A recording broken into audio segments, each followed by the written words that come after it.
Siamo in vasca con la serie numero 4 dei 200 stie libero al femminile. Presentiamo la terza: Martina Pinarello in 1, Giulia Fraccaro alla 2, Alessandra De Poli alla 3, Concetta Perroni in 4, Matilde Modolo alla 5, Sciaula Stefanuto in 6, Greta Finocchiaro alla 7 e Jennifer Parolin in 8.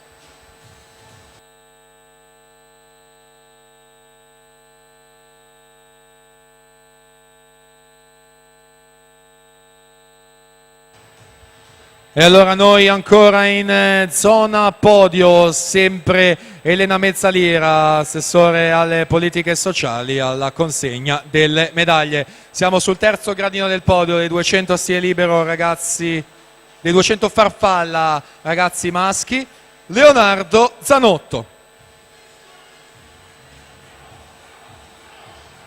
Secondo posto, medaglia d'argento, Mattias Quaglio.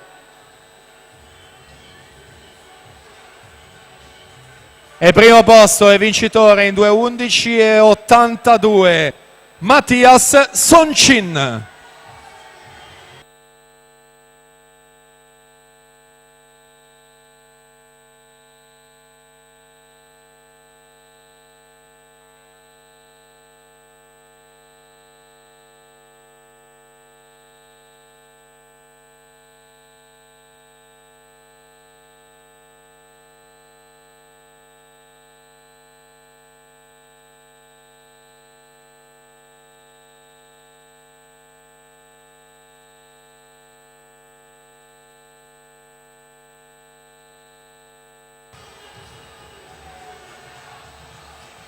Intanto siamo alla conclusione anche di questa serie 2:09:09 per la Fontana dalla terza corsia.